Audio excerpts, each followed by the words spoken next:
Thank you very much. Thank you very much. And I'm delighted to be here at the Faith and Freedom Coalition's Road to Majority. What a big deal that is. Road to the Majority Conference. It's a big event, and there's a lot of people outside wanting to get in. If anyone would like to give up their location, please raise your hand immediately.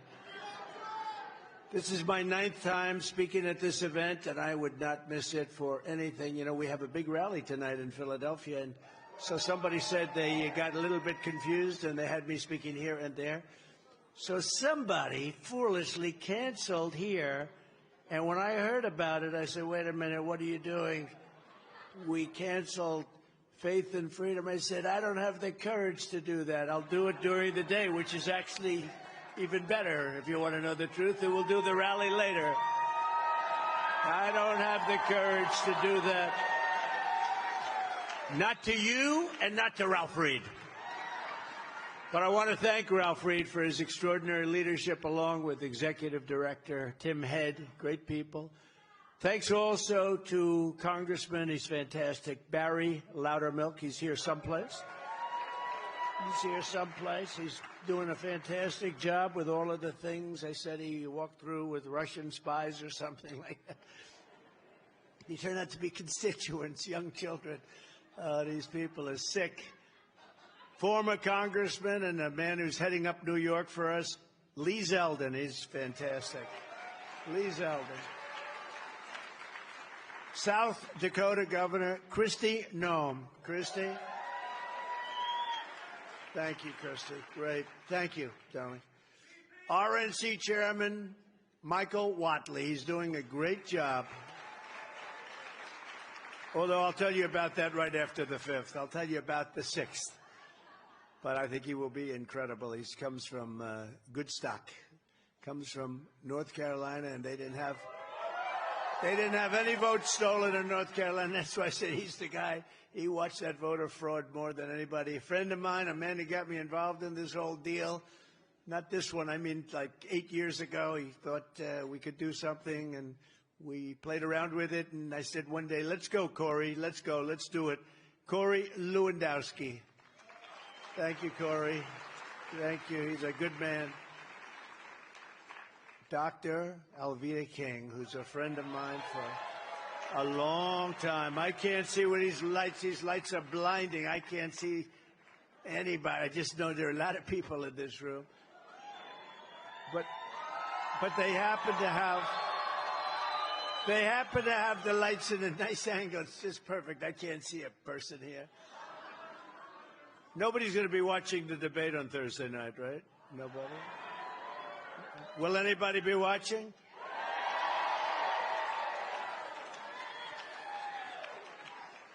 A friend of mine and a great businessman and developer from New York and various other places, including Florida, Steve Witkoff. Steve is here. Thanks, Steve. Look at that hand you get, Steve. You got to run for politics. And Moms for Liberty co-founder Tiffany Justice. I love that name. Tiffany, that's the greatest name. I love it.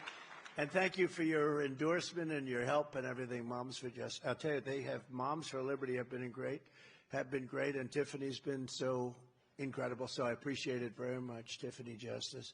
One of the best names I've heard in a long time. Most importantly, let me say a special thanks to the gigantic grassroots movement of volunteers who will power the Faith and Freedom Coalition, and I know they're going to be very much involved during the election period. It used to be one day, now it's, 2 months.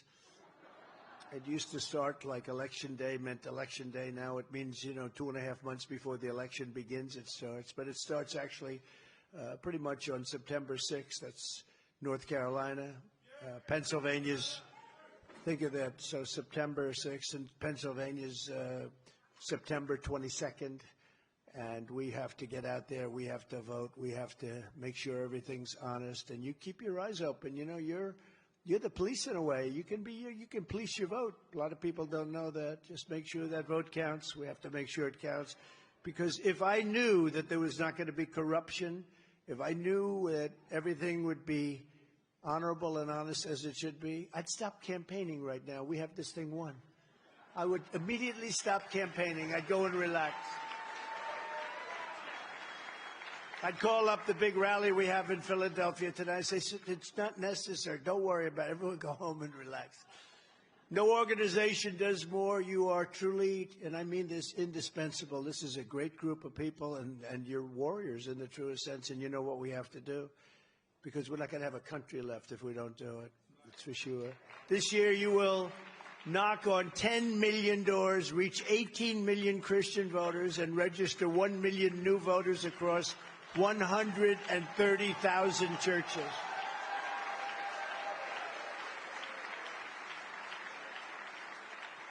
And I hope you can put the lock boxes in the churches, because that's what you should be doing. You should have lock boxes. You know, these boxes that they cheat with so badly. You should put them in your churches, because, you know, the evangelicals and the Christians, they don't vote as much as they should. I don't know if you know that, you know. They go to church every Sunday, but they don't vote.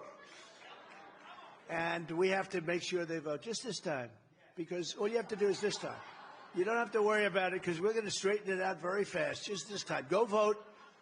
But, you know, they have it's very interesting. The NRA gave me a very big endorsement, and we were talking about it.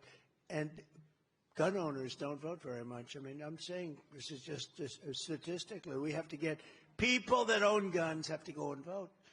You own a rifle, you want to keep your rifle, you better go vote, because the Second Amendment is under siege, and you have to vote. And who would have known that?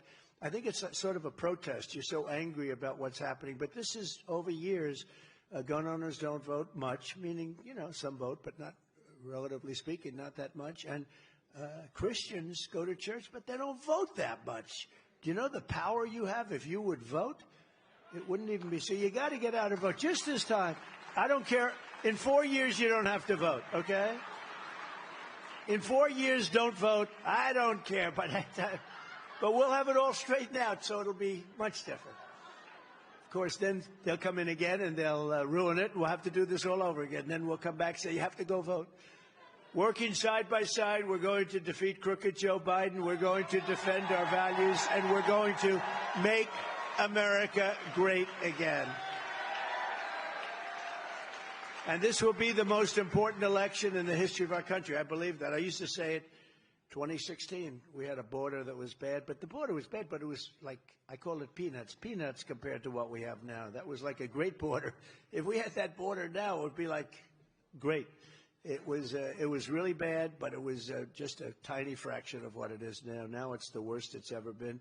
I would say it's the worst border anywhere of any country, anywhere in the world, at any time. In less than 4 years, Joe Biden has obliterated the borders of the United States. We don't have borders. We don't have borders. We don't have elections that are proper. We don't have anything. And you know what we want with elections? We want paper ballots, same-day voting, voter ID, and we want to ensure that people are citizens. A little thing like, let's make sure you're a citizen, right? You know, they're bringing these people in. They're trying to get these people registered to vote. They don't speak a word of English, most of them, and they come from all over the world. That's what they're doing. I said there was only a few things that could it be. They're stupid. Well, they're not stupid. Nobody could cheat that well if they were stupid. They're not stupid. Then the other is they hate our country. That could be. But the third thing is they want to register people to vote. That's, I think, what they really have in mind. So we have to be very careful, and that's where Michael Whatley will do the job. That's where Susie Wiles, who's here right now, she's fantastic, and she'll do the job. And Lara will do the job, Lara Trump, who's fantastic. She's fantastic. But crooked Joe wrecked our economy with brutal inflation and $2 trillion deficits. Did you hear our deficit is going to be $2 trillion this year? $2 trillion. His weakness, failure, and incompetence have set the world on fire. He is a threat to democracy. By the way, just by being so incompetent, he's a threat to democracy. His Marxist administration is pushing radical gender ideology into every school, and I'm sure this group is not particularly happy with that. And crooked Joe has demonstrated an amazing ability to, he's just to demolish the rule of law by arresting political opponents, dissidents, Christians, pro-life activists like a third world dictator would do. It's a disgrace what's happened to our country in such a short period of time, 3.5 years. What's happened to our country, it's not even believable. Our one chance to save America from these left-wing fascists is less than, it's now 4 months. Can you believe it? I've been saying 7, 6, 5. It's now we're in between 4 and 5 months from now. November 5th, going to go down as the most important day in the history of our country. I'm telling you, because we're not going to have, I hope we can get there without ending in a world war. You know, Russia's got submarines now very nicely in Cuba. You know where Cuba is? It's about 2 feet away from Florida. No, they've got ships there. And they're talking about, you know, going after Russia in Ukraine and giving them authorization to go after Russia. You know, where's this thing going to? And I've said it, I will get that war solved. If there's anything left, I'll get it solved as president-elect before I ever get into the White House. But we need Christian voters to turn out in the largest numbers ever to tell crooked Joe Biden, Joe, the apprentice, Joe, you're fired. You're fired, Joe. Get out of here, Joe. You're no good. You've been the worst president ever. You're fired, Joe. Get out. No, worst president in the history of our country. As you know, the radical left is trying to shame Christians, silence you, demoralize you, and they want to keep you out of politics. They don't want you to vote. That's why you have to vote. They're counting on you now. Because if you vote, no, we cannot lose. They don't want you to vote. But Christians cannot afford to sit on the sidelines. If Joe Biden gets back in, Christianity will not be safe in a nation with no borders, no laws, no freedom, no future. You're not going to be safe. You're not going to be safe as a person, and your religion certainly will be, I think, in tatters. You want to know the truth? I think in tatters. You see what they're doing. And I don't know, it's a little bit less to do with this room, but we all care. What's going on with Catholics? They are being persecuted. Catholics, what is that all about? By this man that has no idea what the hell is happening. And by the way, I don't believe it is him. I think it's the people that surround him, the fascist, communists, the young, very smart, vicious people, because I don't think he knows he's alive. You want to know the truth, okay? The reason the radical left will always come after religious believers is simple, because they know that our allegiance is not to them. Our allegiance is not to them. Our allegiance is to our country, and our allegiance is to our Creator.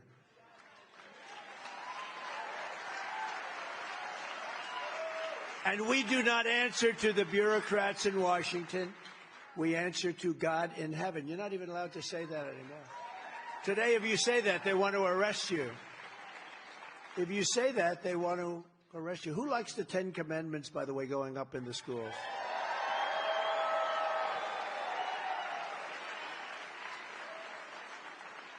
They think it's such a bad thing. I said, has anyone read the thou shalt not steal, thou shalt... I mean, has anybody read this incredible stuff? It's just incredible. They don't want it to go up. It's a crazy world, you know, a crazy world. Things. Who would think that somebody would want open borders where people flood in by the millions from all over the world, from prisons and from mental institutions, and a lot of terrorists in record numbers. Nobody's seen anything like it.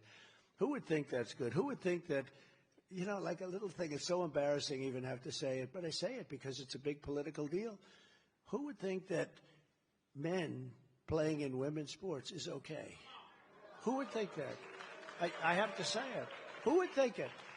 It's all, you know, open borders. Who would think it? Who would think this stuff? But in my first term, I defended Judeo-Christian heritage like no president in the history of our country.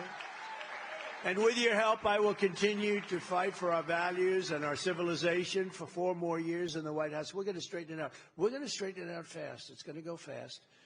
The hardest thing to do is we have probably close to 20 million people that came in from all parts of the world, and they're going to have to be gone. They came in illegally. Many, many people coming in from prisons and mental institutions. They came in, I mean, from, you know, I say prisons and jails because there is a slight difference. I say mental institutions and insane asylums because actually there's more than a slight difference, right? Whenever I say silence of the lamb, the fake news back there, they say, oh, he's talking about He's talking about Silence of the Lamb. And I say, the late, great Hannibal Lecter. Oh, he likes Hannibal Lecter. No, they're crazy. When I imitate Joe Biden can't get off the stage, I walk into a wall purposely. I look at that wall. Oh, that's perfect. Sometimes they don't have a wall. You're freestanding. It doesn't. But I imitate him, and I walk into a wall, and the next day they write, Donald Trump could not find his way off the stage. No. So I don't even do it anymore. These are crooked people. And yet with him, they're trying to say that all of these horrible blunders that he's made over the last week, you don't have to go back much, that he was improperly covered. So they say, in the one case, he had a fundraiser, and Obama could have been more gentle, in all fairness. I think that's a dispute within their own party, because, Obama could have been a little bit more gentle than that, so instead of tugging him off the stage. When you think of it, right? But he made it obvious. But you see that. And then I think 39 different people had their phones up, like you people. You have your phones up. If I did something wrong and I had one camera, then another camera, after you get 39 or so, you say, I guess he blew it. But they said, oh, it was covered so, and they, they changed it, and AI and all this stuff. They didn't do that. That was the way it was. They're all the same. But the press has bought into it now. Oh, no, he was fine. It was the coverage was so bad by conservatives. They say by conservatives. When I equated two people, I equated them. I shouldn't mention the names, but I equated Nikki Haley with Nancy Pelosi. I equated them. They said, oh, he doesn't understand the difference. No, I understand the difference. He doesn't understand the difference between Haley and Pelosi. No, we understand that. I understand a lot of differences. But anything you do, the fake news will take it and turn it. But with him, they take bad stuff and try and make it look good. With us, they take genius, pure genius, and they try and make it look, right? They try and make it look bad. It's the exact opposite.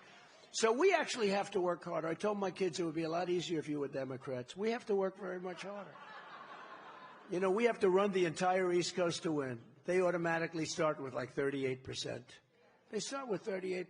I mean, I could go into why and the percentages, but I don't want to do that because I think we're going to get a lot of that 38%. You want to know that? Like people in unions, not to mention it, like people in unions, because we have tremendous support from the auto workers, tremendous support from the Teamsters, and tremendous. I've hired so many Teamsters. Concrete in New York, it's all delivered by Teamsters. They do a great job, but we're going to have a lot of union support. So I'm not going to say anything. Just think of what we've already achieved, and we've done things that nobody thought possible. Together, we stood up to the communists, Marxists, and fascists to defend religious liberty like no other president has ever done. And I have the wounds all over my body. If I took this shirt off, you'd see a beautiful, beautiful person. But you'd see wounds all over me. I've taken a lot of wounds, I can tell you. More than I suspect any president ever.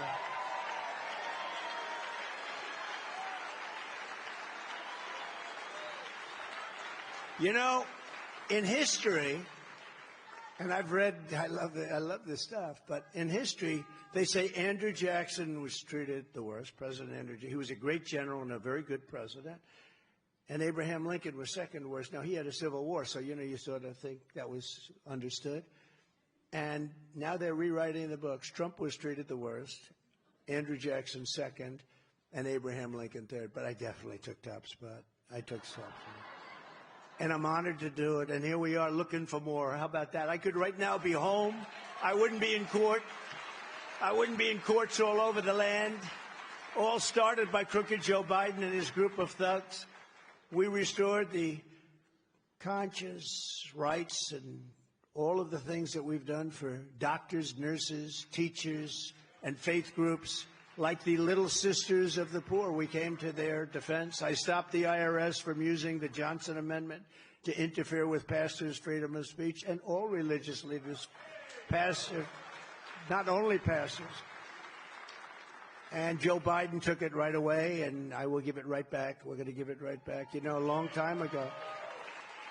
I learned about the Johnson Amendment a long time ago. They've basically taken away your rights. You're not allowed, if you're a minister, a pastor, or other religious leader or rabbi, if you want to say things that are political, they take away your tax exemptions and they really destroy you.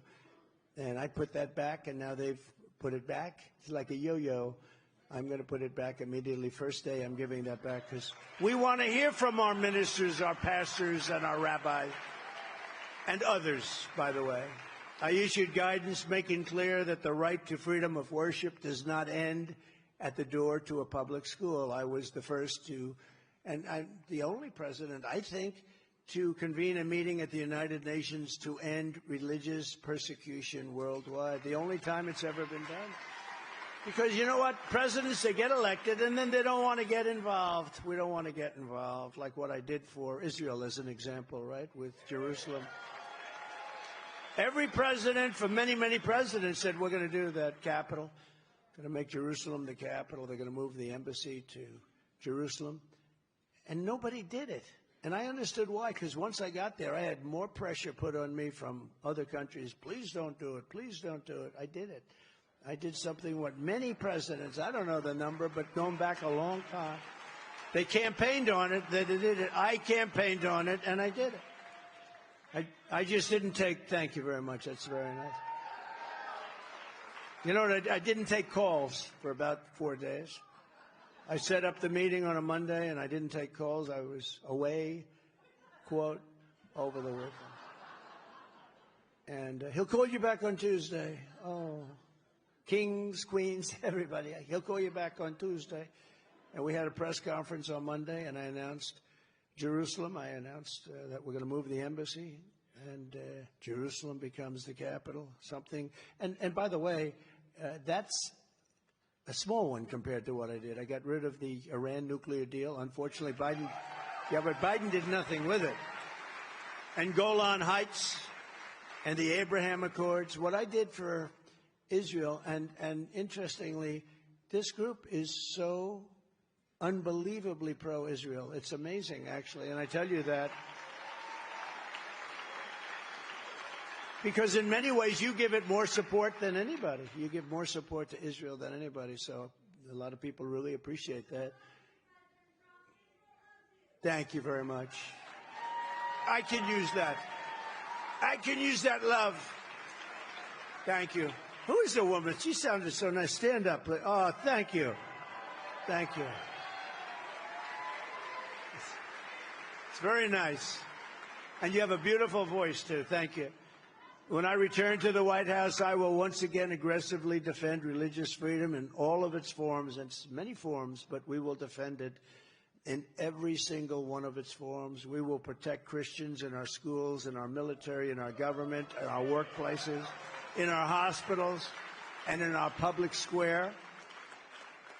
In my next term, I will once again appoint a rock-solid conservative, and we are putting in, we put in almost 300 judges and 3 Supreme Court justices to interpret the law and the Constitution as written.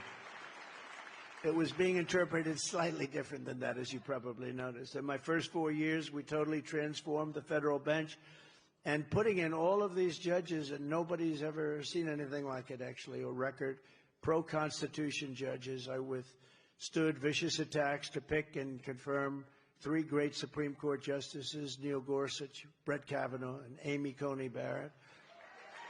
Good people, too.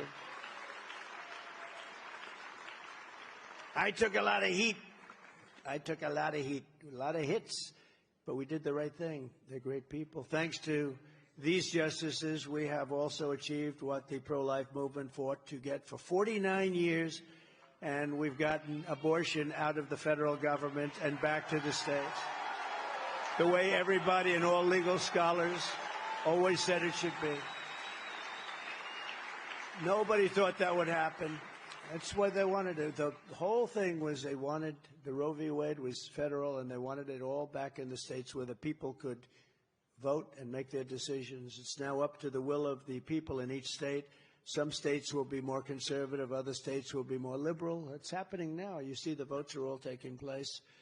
And it's the way every legal scholar and just about all the Democrats and all the Republicans and conservatives and liberals, they all wanted it that way. And we did something that was amazing. The big problem was it was caught up in the federal government, but the people will decide, and that's the way it should be. The people are now deciding, and some states are a little bit more conservative, and some states are much more liberal.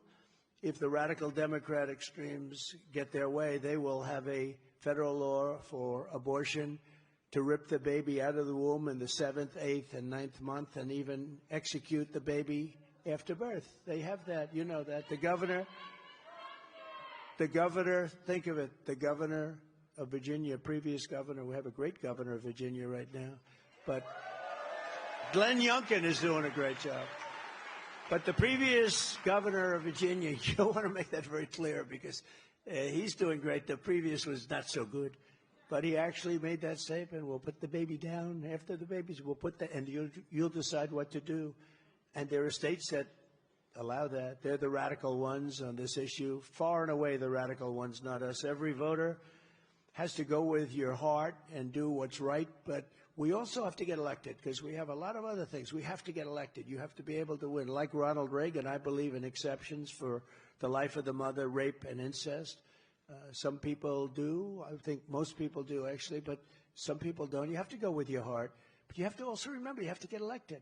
I want to thank the 6 Supreme Court justices, Clarence Thomas, Samuel Alito, John Roberts, Brett Kavanaugh, Neil Gorsuch, and Amy Coney Barrett for the wisdom and the courage they showed on this long-term, very contentious issue. This has been a long time it's been fought. Getting it back to the states puts the question where it belongs, with the vote of the people, and over time, it will all work out. It's working out right now, but it's all going to work out, and it's where everybody wanted it, including the legal scholars, but it's where everybody wanted it to be. And it's taken, actually, they say 49, but it's probably 51 years it's taken to get this done. Above all, in the Republican Party, we will always support families, babies, life, and very, very important to the Republican Party.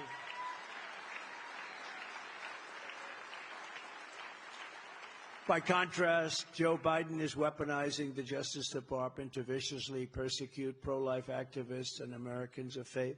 Just last month, the Biden DOJ got Paula Harlow, a 75-year-old woman in poor health, sentenced to 2 years in prison for singing outside of a class. She was singing, actually, a beautiful voice. She was singing beautifully outside of a clinic. And fearing she would die in prison, her husband pleaded with the judge for mercy and even asked to be thrown in prison with his wife. And the judge responded by mocking their religion. He was mocking their religion. I wonder who that judge is. Paul is one of many peaceful pro-lifers who Joe Biden has rounded up, sometimes with SWAT teams, and thrown them in jail. Many people are in jail over this. This is just crazy. We're going to get that taken care of immediately, first day. Immediately.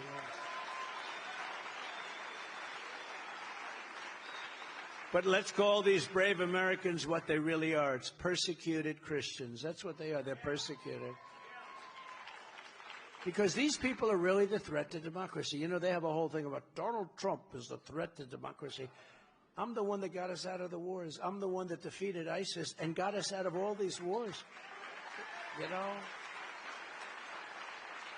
I'm the one that had the safest border in the history of our country, and now it's death. And, you know, when you talk about the bad border, you don't realize how many people are dying on the caravans coming up. They're dying because they're told, you know, come on up and we're going to give you education, we're going to give you health care. They're destroying your Social Security. Your Social Security and your Medicare is being destroyed because millions of people are coming up, and you're not going to have it. Something's going to have to happen because they are destroying. Joe Biden is destroying your Social Security and many other things to reverse these monstrous abuses of power. The moment I win election, and we're going to win, we got to win. If we don't win, we don't have a country. We don't have a country.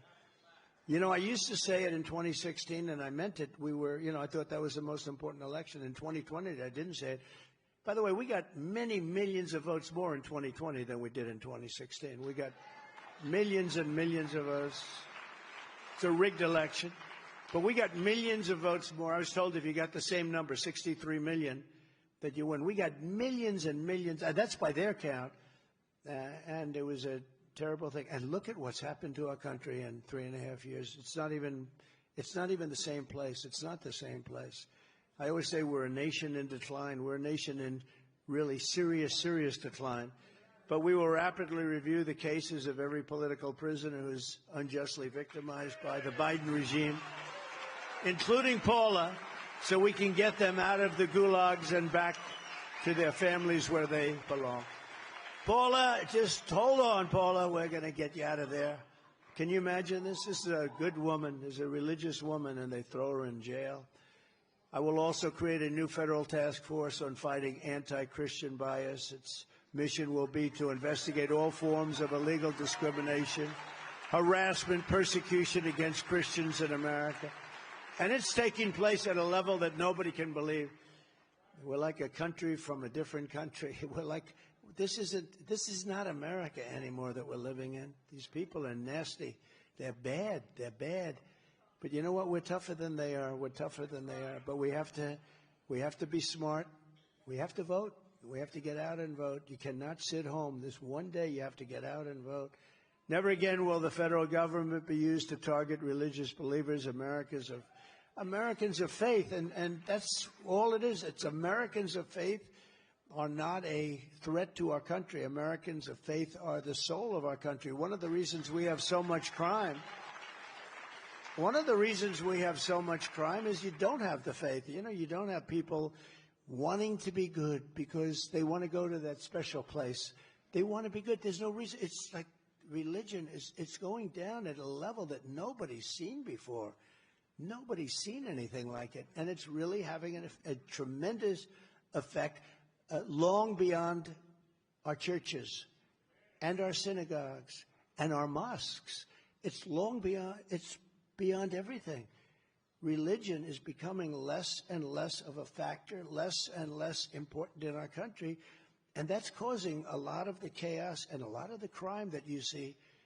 If they were grown up with religion, they wouldn't be doing the things that they're doing because they're doing really bad things, and we're going to get it stopped. The weaponization of law enforcement is the greatest threat to freedom in America today, I think. And nobody knows it better than me. Look at the way I've been weaponized. I mean, they've weaponized me at a level that the late, great Al Capone, right? I tell it all the time, Scarface. He didn't go through what I went through. Of course, they were afraid to do it. They said, well, let's leave him alone. He would take that gentleman, that handsome gentleman right there. He'd have dinner. If Alphonse Capone didn't like him, your family would never see you again, sir. They'd say, what happened to him? He's a part of a foundation under a nice high-rise that's going up someplace. I got indicted more than him, sir. For nothing, for no crimes. Even the scholars, all of the scholars, they said, well, there is no crime here. There's no crime. It's a terrible thing. These are sick people. These are horrible people. Remember this, the reason Joe Biden and his thugs are so desperate to stop us is that they know we are the only ones who can stop them. That's true. All of their persecution is only happening because I am running for president and leading very big in the polls. But since the show trial in New York, that horrible, horrible trial, so many corrupt things happened in that trial. And I think they're seeing it. The people are seeing it because we have the strongest poll numbers we've ever had. And I mean, that goes back a long time now. And the fundraising is at levels that I don't think anybody has ever seen before. So there's a lot of great things. And I don't know if you saw last night in the new Rasmussen poll, we're leading Biden by numbers that people haven't led by before. Biden is 10 points down nationally. That's nationally. And we're doing even better in the swing states. The radical left Democrats rigged the presidential election in 2020, and we're not going to allow them to rig the presidential election in 2024. We're not going to allow it.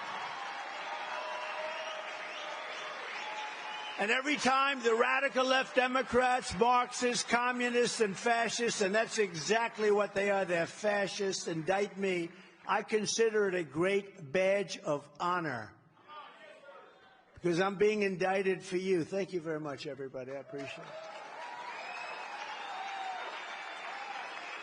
But I am. I'm being indicted for you. Never forget, our enemies want to take away my freedom because I will never let them take away your freedom. They want to silence me because I will never let them silence you. And in the end, they're not after me. They're after you. I just happen to be very proudly standing in their way. I am in their way, and I always will be in their way. From the very first day that we take back the White House from crooked Joe Biden and his thugs, I believe we're going to have 4 of the greatest years in the history of our country. It's going to happen fast. Within moments of taking the oath of office, I will seal the border, stop the invasion, and send Joe Biden's illegal aliens back home where they belong. They belong back home.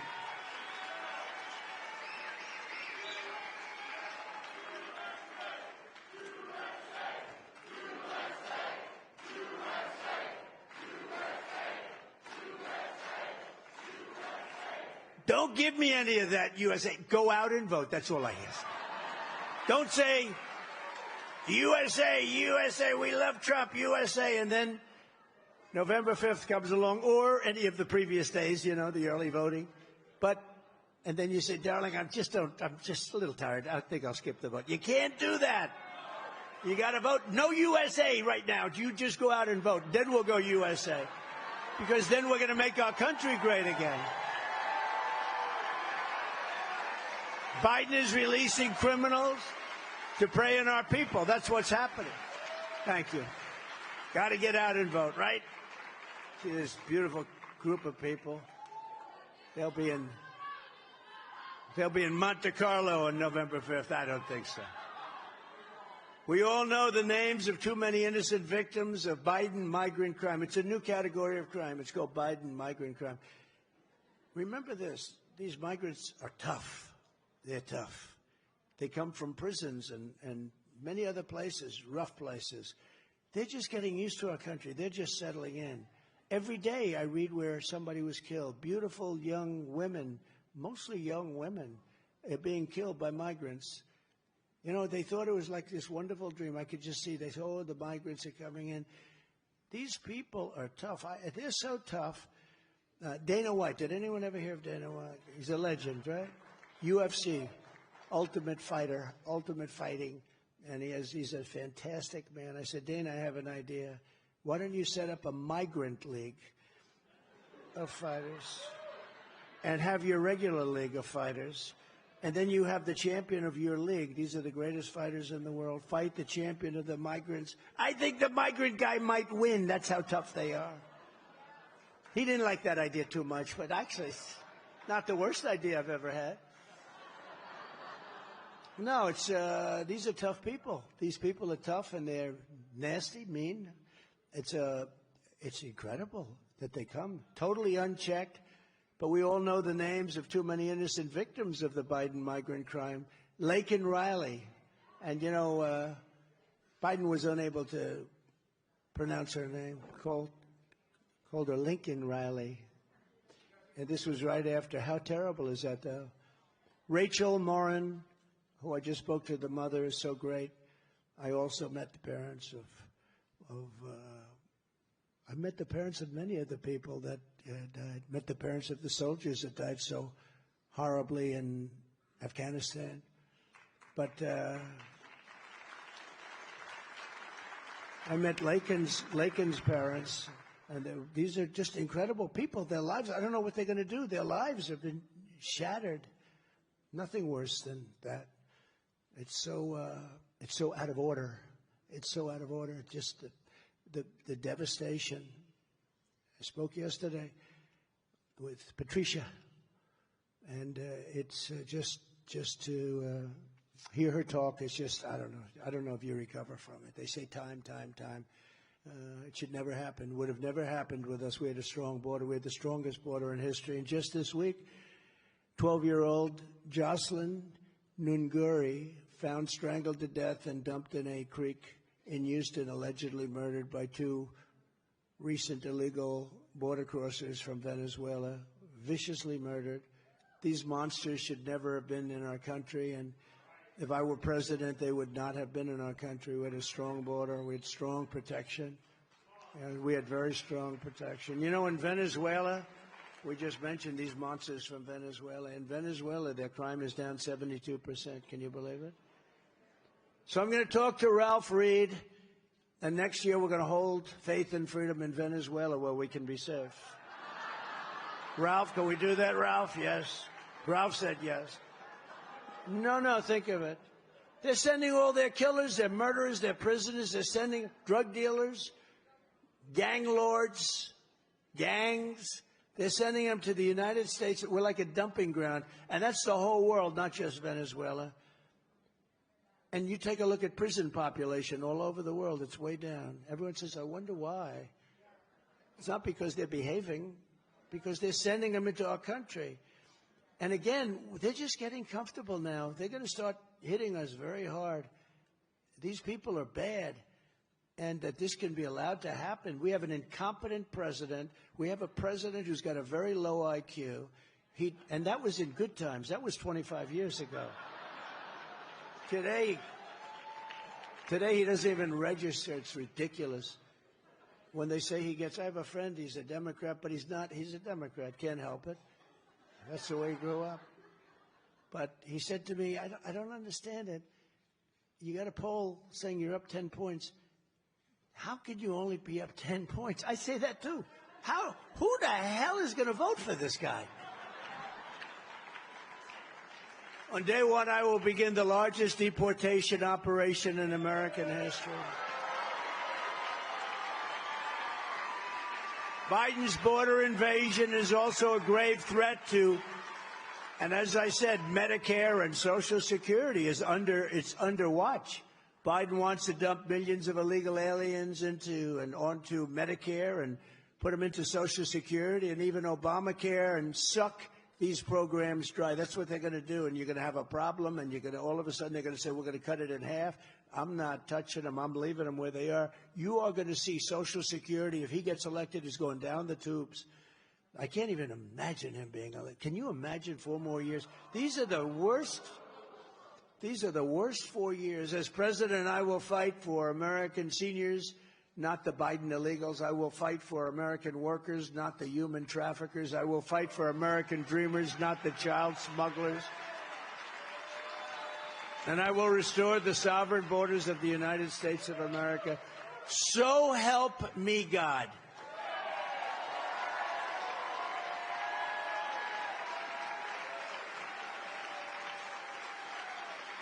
You know, they don't want you to say, so help me God. You know that. It's under siege, right? So help me God. If you say, so help me, we don't want you to say that. How about, in God we trust? They want it taken down. How about George Washington High School? We want the name removed from that high school. They don't know why. They thought he had slaves. Actually, I think he probably didn't, but anybody that was, it's just like incredible. Changing the name of we won world wars from those forts. Fort Bragg. So many of the forts, we won world wars. We dominated. We saved the world from those forts. And now they decide to take the names off. And wait till you see ultimately what happens with those names. I call it a transition, like transitioning. They have a transition name before they name it. The Reverend Al Sharpton Fort Al Sharpton. Now you can just imagine. You can just imagine. But this is a transition. They've done a couple of transitions. These people they're sick. They're sick. As president, I will not cut 1 penny from Social Security or Medicare. I kept that promise for 4 straight years, and I will keep it again. By contrast, Joe Biden has cut Medicare Advantage payments. You don't even know this. For 2 straight years, a total betrayal of seniors. Senior citizens, he's cut your Advantage payments for 2 years, and nobody knows it. And the seniors have to get on board because I'll tell you what, they're being treated badly. The military is being treated badly. Our vets are being treated the worst of all. How about our vets? They're laying in streets. You know, I had the highest approval rating for a president ever with the Veterans Administration. Now it's one of the lowest ever. What I did was incredible. Like no long waits. If you have to wait a long time, you go get a private doctor. We pay for it. People were waiting 3-4 months to get. People were becoming terminally ill waiting. Also firing civil service and other workers that were sadists and crooks, but they were sadists. They were beating up our soldiers in their not prime time. In prime time, they wouldn't be able to do it. They'd get their ass handed to them, right? But they were not doing it in, think of it, they were not treating our soldiers right. And I got it, and you couldn't fire them because under civil service rules, you cannot fire anybody. They had one in Arizona. They caught him stealing $400,000. They caught him cold. He admitted everything. They couldn't fire him. They could do everything, but they couldn't fire him. Stole $400,000. But they were beating up us. So they were sadists. And I got the right to fire them through Congress. It had to go through Congress. Both of them had to go through Congress. Choice had to go through Congress. So we got him choice all right. And I'll tell you, the number of people that were saved, I got the highest rating ever, 92%. Think of this. So now it's down to 40%. They ended all of this stuff. Why would they end it? They hate our country, and they hate our military. They hate our veterans. They hate our soldiers. Biden, and they made up a story about me with suckers and losers. They made up this story about me looking down at graves saying, sucker. They make it up, suckers and losers. Who were surrounded by military people? There's nobody that's stupid enough to make that statement. Think of it. And I was president. I would have said that would have been justified for somebody to start taking swings at me as president. But they made it up. It's a phrase that was totally made up by a third-rate magazine that's going out of business, losing a fortune. I think it was The Atlantic, a magazine that nobody reads. They got lucky. They got some sucker to fund it for a little while. Some stupid sucker. Her husband's looking down. Her former husband is looking down. He's saying, you dumb, I should have never.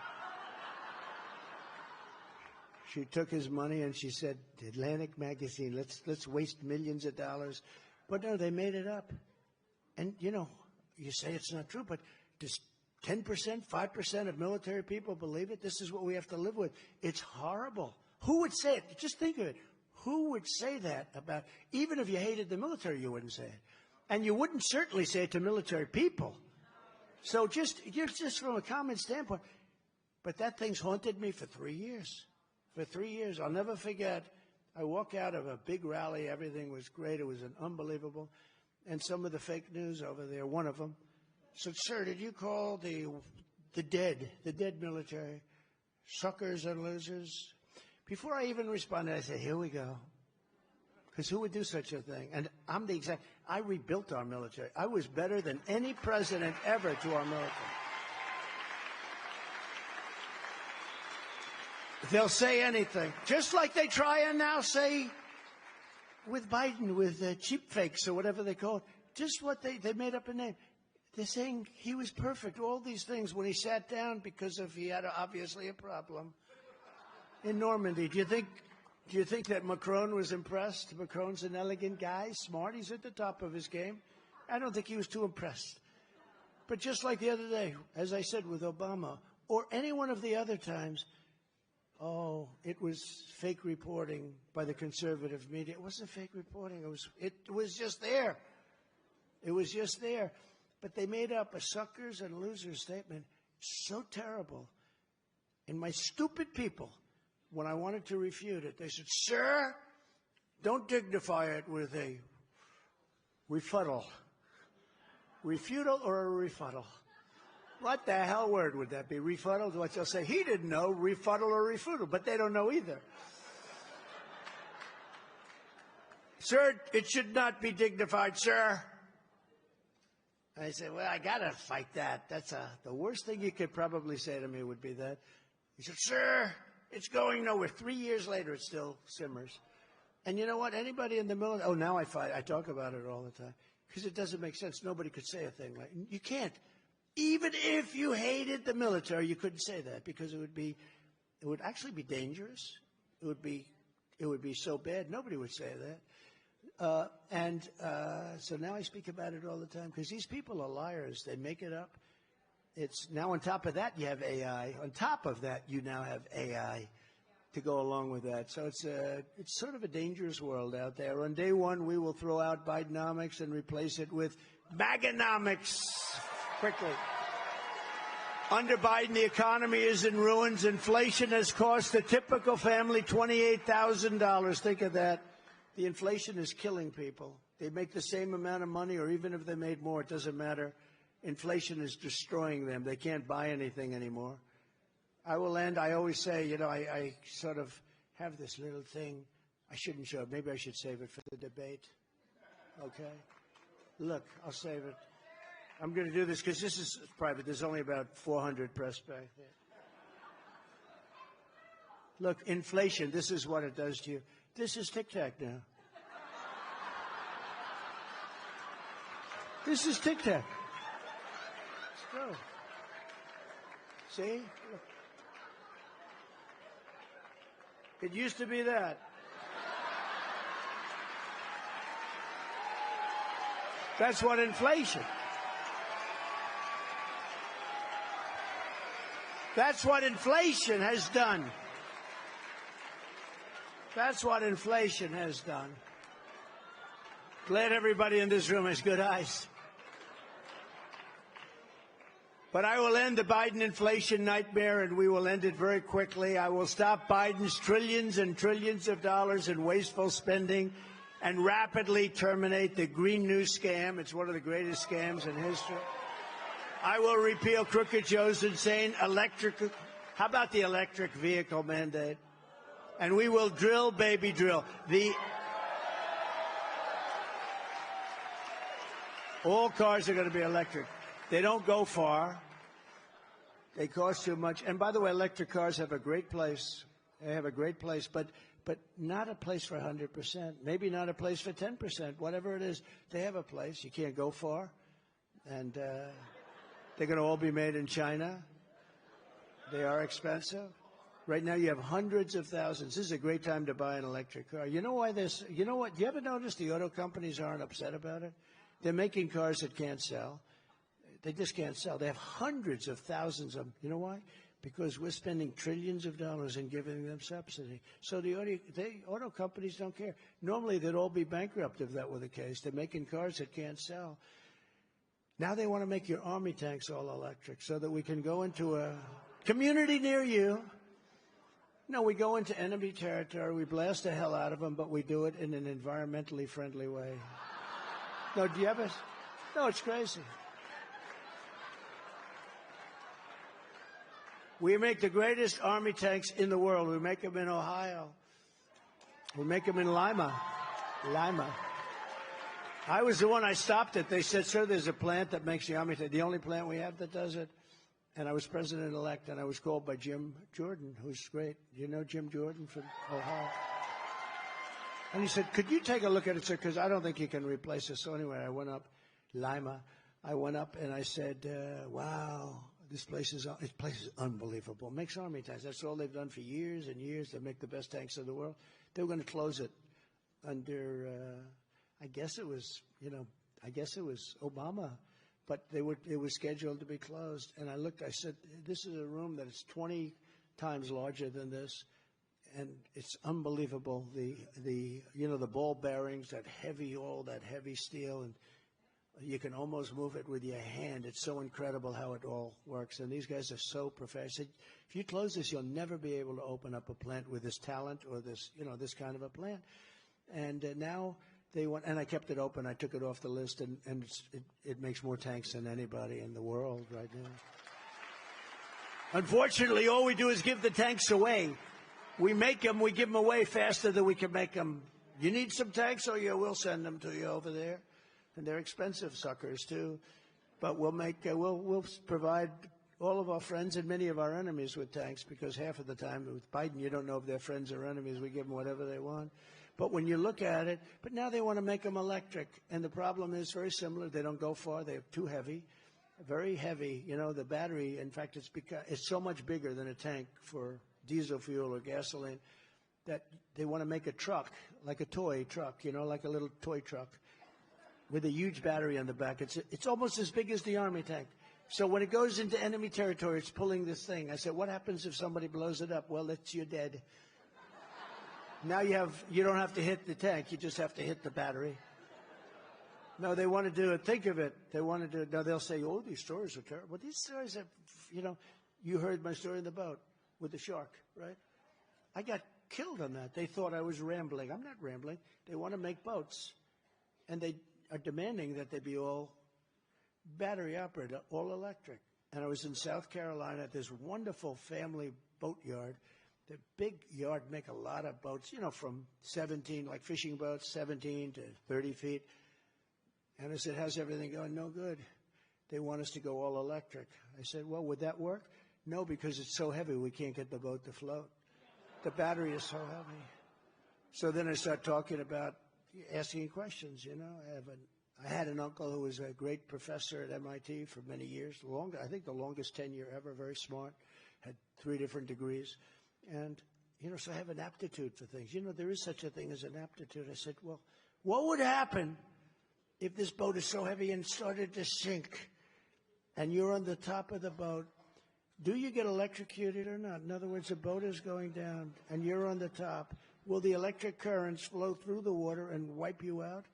And let's say there's a shark about 10 yards over there.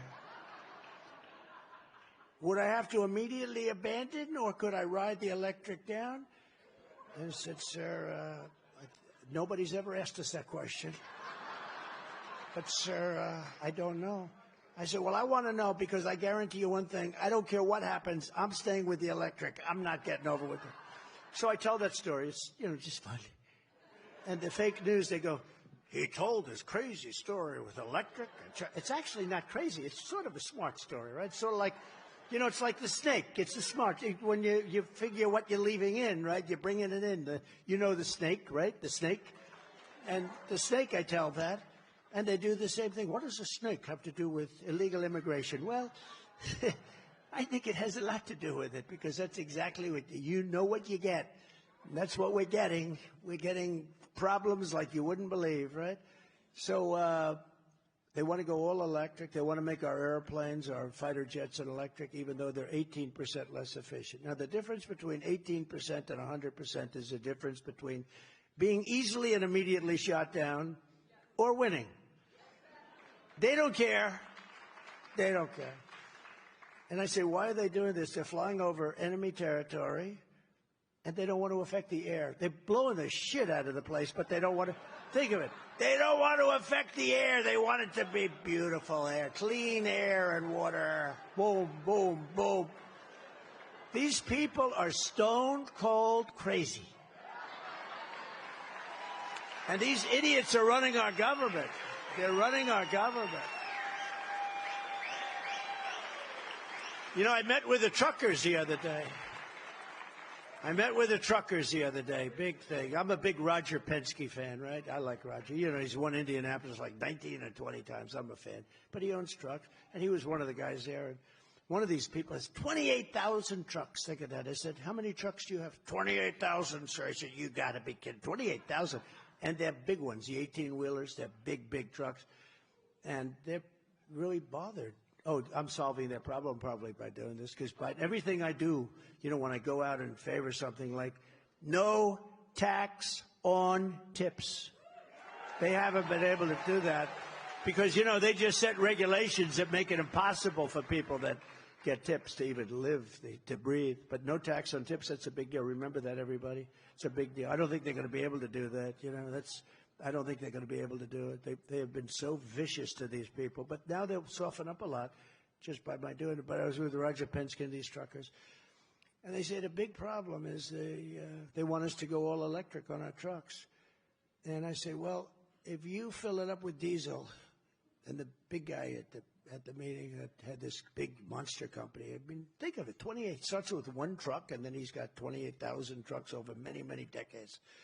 And he said, sir, every single year I bought a truck. He used very foul language, but I won't do it because I promised Franklin Graham. Franklin Franklin wrote me a letter the other day. I watched your rally. I thought it was great. But honestly, Mr. President, it would have been much better if you didn't use foul language.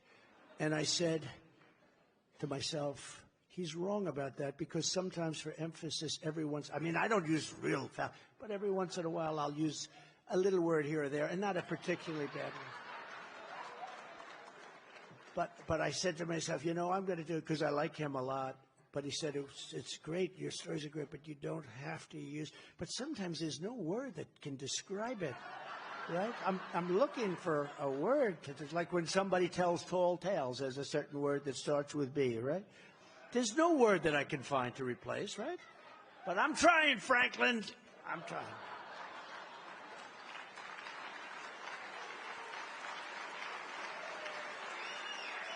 And when people...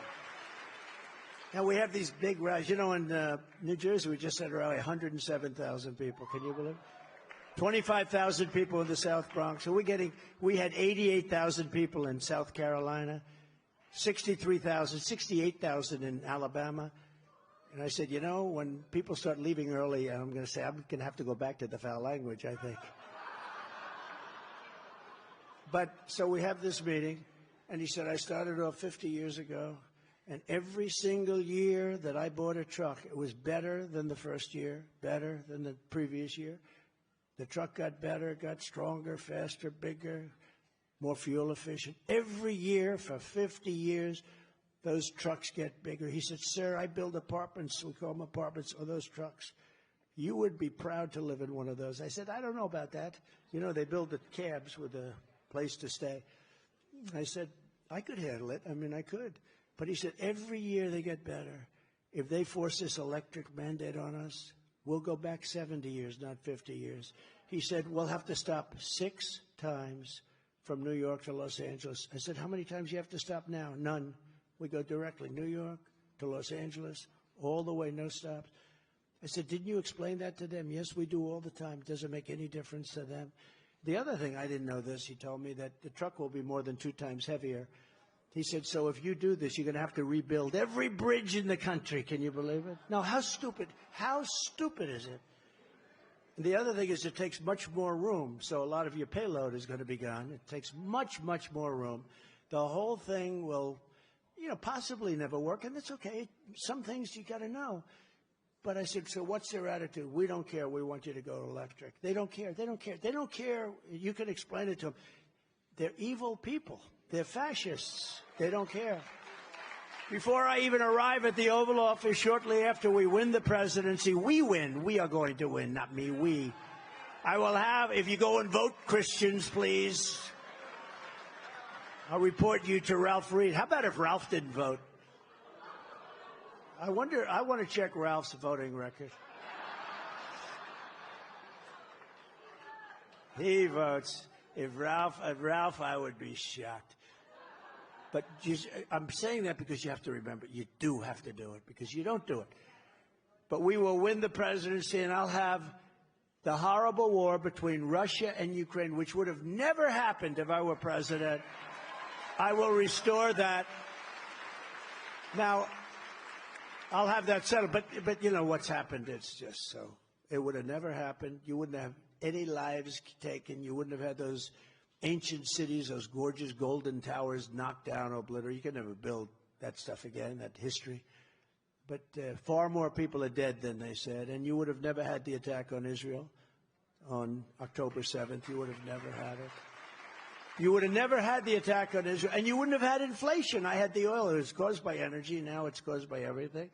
The energy started it, and started it with a level of nobody's ever seen anything like it. The inflation, I believe it's the worst inflation this country's ever had. And inflation is known as a country buster. So you wouldn't have had just those 3 things. Think of it. If you didn't have Ukraine, if you didn't have inflation, and if you didn't have the attack on Israel, just those 3, what a different world this would be. Just those 3. And then we could name about 30 more. You wouldn't have had that Afghanistan disaster as an example. Not getting out. I was going to get out. I was going to keep Bagram, though, because it's 1 hour away from where China makes its nuclear weapons. They're giving up one of the biggest air bases in the world. You know who occupies it now? Take a guess. China! China occupies Bagram. Thank you very much. Did they send us a letter? President Xi, where's your letter? Thanks. It's unbelievable.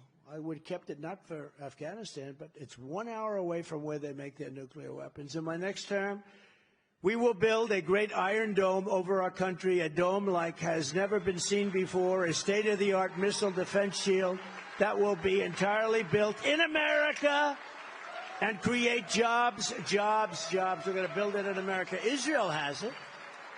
Israel has it. Why don't we have it?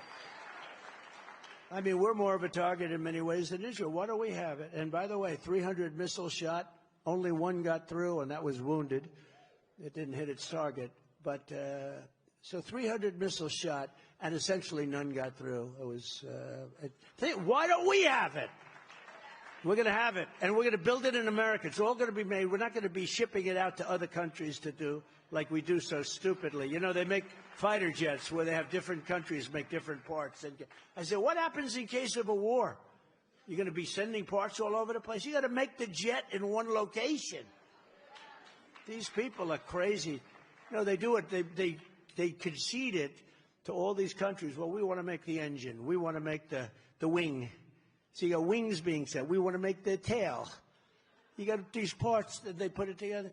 You got to make your planes. This is military stuff. You got to make your planes. Common sense. We are the party of common sense. That's what we are. We're going to rebuild our cities into beacons of hope, safety, and beauty better than they have ever been before. Right now, they're killing fields, our cities. We're going to give back our law enforcement. We're going to give them back the respect that they deserve. They are being treated so badly. If they do something that's harsh to stop a crime, they end up losing their pension, they end up losing their job, they end up losing their family and their home. And I'm giving immunity to police all over the country for that. I mean, we have some police forces where they make you go out and get a lawyer to defend yourself. They won't defend you. You have to hire your own lawyer. Now, I know more about lawyers than any man, perhaps. And I don't like lawyers, and I don't like the fees. But can you imagine a policeman having to hire a lawyer to defend himself? We are going to give immunity to police when they do their job. We will take over the horribly run capital of our nation in Washington, D.C. It is so badly run. And we will clean it, renovate it, and rebuild our capital city so that it is no longer a nightmare of murder and crime. We are going to have, look, they go down from places. I mean, think of it, what's happening here. They come from Iowa. They come from Idaho. Those are the two that Biden always gets confused. It's wonderful to be in Iowa, but he notices the fields are all potato fields. I didn't know they made so many potatoes in Iowa. The worst is when he said, it's great to be in Florida. And he's in Maine. You know, you're looking outside. It's freezing. It's great to be in Florida. I love the people of Florida, so much so that we're leading in Florida by about 17 points.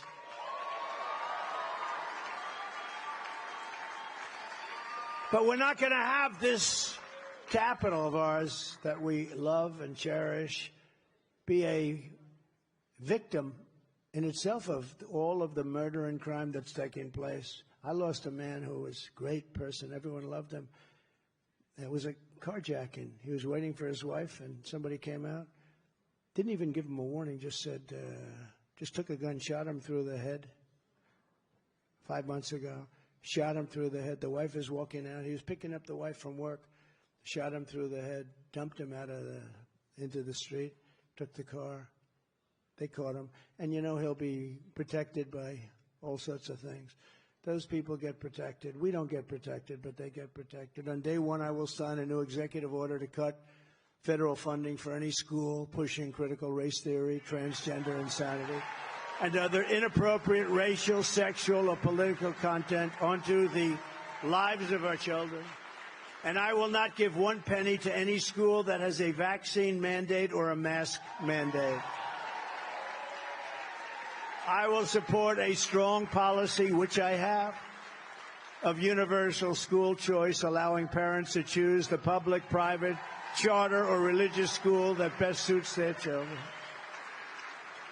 I will support America's homeschool families, including allowing 529 education savings accounts to be used for homeschooling expenses, up to $10,000 a year per child, completely tax-free. This room likes that more than some rooms. Some rooms don't, and that's okay, but this room does. That's good. Glad I said it, actually. And I will shut down the Federal Department of Education, and we will move everything back to the states where it belongs and where they can individualize education and do it with the love for their children.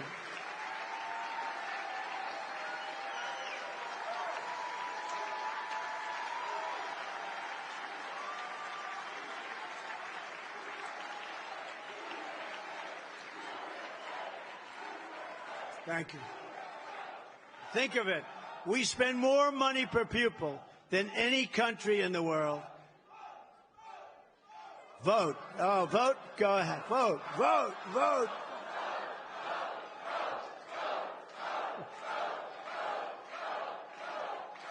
Thank you.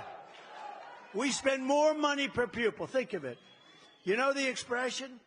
And I said it to a large African-American group of people 4 years ago. What the hell do you have to lose?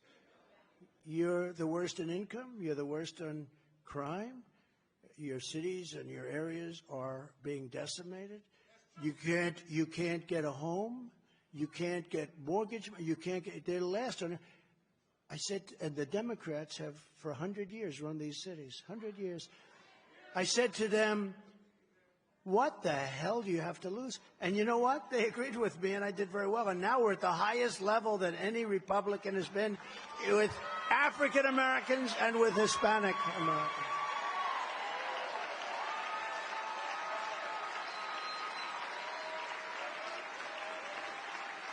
Now, I'm going over this list. Every single thing was bad.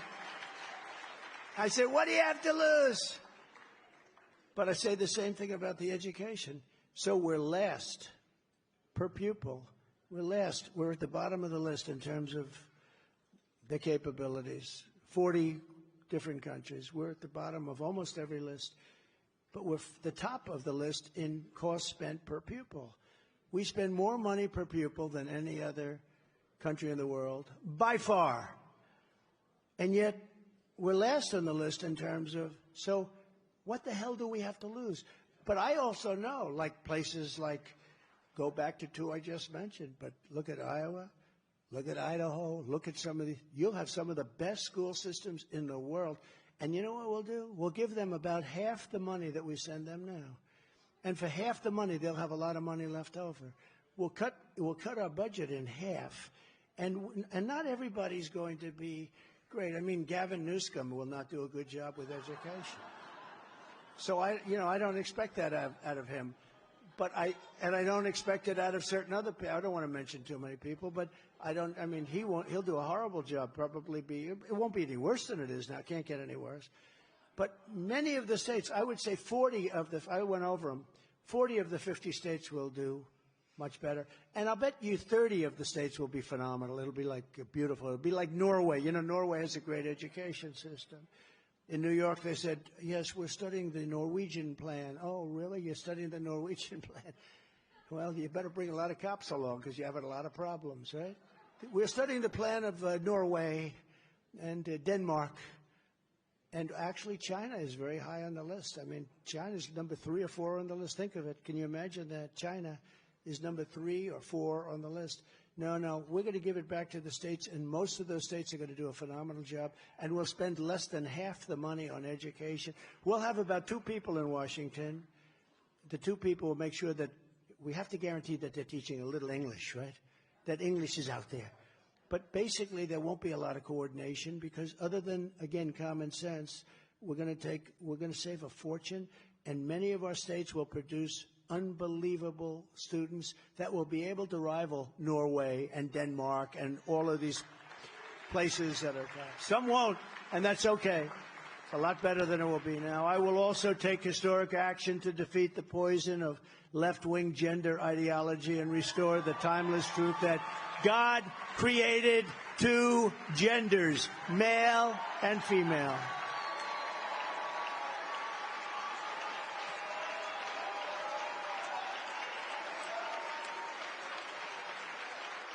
And I will immediately, on my first day, sign an executive order to keep men out of women's sports. That'll take about 10 minutes.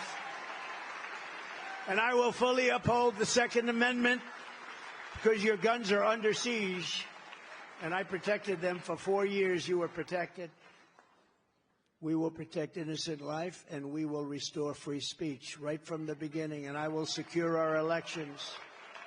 I will secure our elections. And as I said, our goal will be one-day voting with paper ballots, proof of citizenship, and a thing called voter ID. You know, when you negotiate with the Democrats, you start off, you say, look, the one thing we have to have voter ID. No deal. And I said, wait a minute, let's get this. We want voter ID. In other words, a little identification, right? Nope, we don't want to have that. Why don't they want? Because they want to cheat, that's why.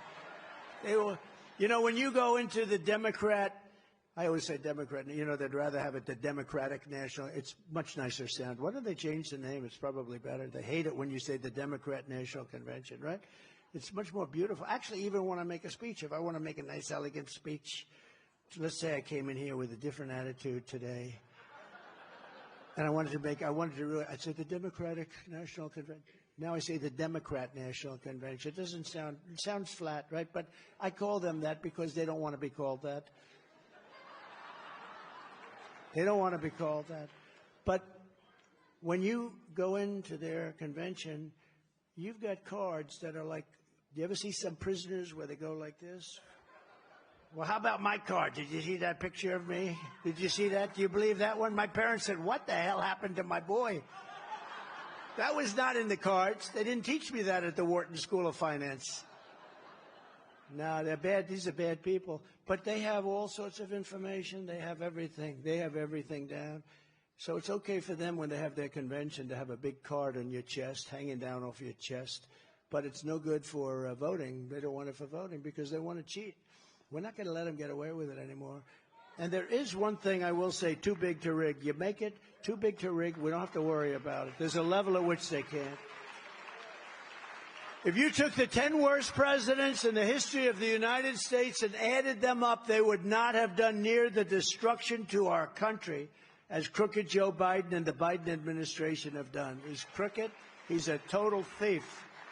So if you want to save America, get your friends, get your family, and get everyone out to vote. You got to go vote. I'll say it again and again. Vote, Christians.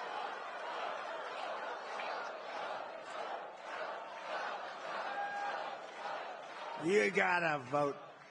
And do it early if you want. You know, do it early. Do it. Just do it. You got to vote. And watch your vote. Guard your vote and follow your vote. Follow your vote. Michael Watley's doing a great job. He's here. Michael, thank you very much, Michael. Thank you. And if you want to volunteer to help us defend election integrity, sign up at protectthevote.com. I tell my people, I don't need any votes. We got all the votes we need. I don't need votes. All I want to do is make sure that we guard our vote. It's guard. We stop the steal, okay? You know, there's a lot of expressions. I want the vote guarded. I want the steal stopped because we don't need the votes. We have the votes. We have more votes than we need. What we need, I tell these guys, I tell even RNC, I tell Michael, I tell Laura, I don't care. We have all the votes. What I don't want is those votes to disappear. They disappear. And new votes appear, brilliantly appear. That's what we have to do. If we do that, we have it made. If we don't do that, we're fools, okay? We're fools. In conclusion, America has always been a nation won, built, and sustained by Americans of faith. So true. It was faith that led the Pilgrims to cross an ocean and settle this majestic continent. It was belief in our Creator that led the patriots to defend their liberties in the war for independence. It was belief in America's God-given destiny that pushed the pioneers to journey west. It was trust in God that led the generations of American believers to end slavery, defeat fascism and communism. And expand civil rights, and make this into the greatest and most exceptional nation in the history of the world. But now we are a nation in serious decline. We are a failing nation. We are a nation that has lost its confidence, willpower, and strength. We are a nation that has lost, quite simply, its way. But we are not going to allow this horror to continue. Less than 4 years ago, we were a great nation, and we will soon be a great nation again.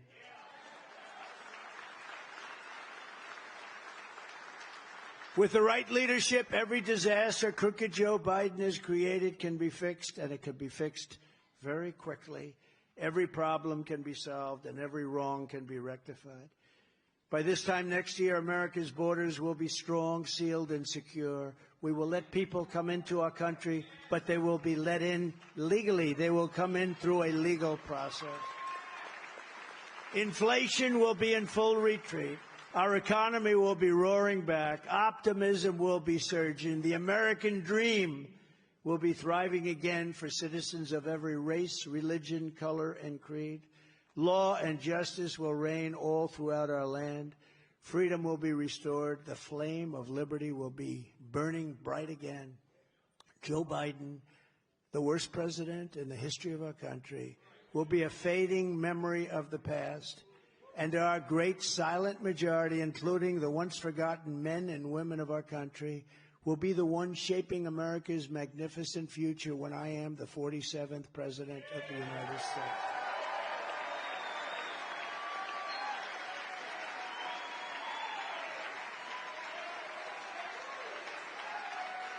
Because we are all Americans, and together we will show November 5th to be the most important day in the history of America. We are one movement, one people, one family, and one glorious nation under God. And together we will make America powerful again. We will make America wealthy again. We will make America strong again. We will make America proud again. We will make America safe again. We will make America free again. And we will make America great again. Thank you. Thank you very much. Faith and freedom. Ralph, thank you. God bless you all. God bless you.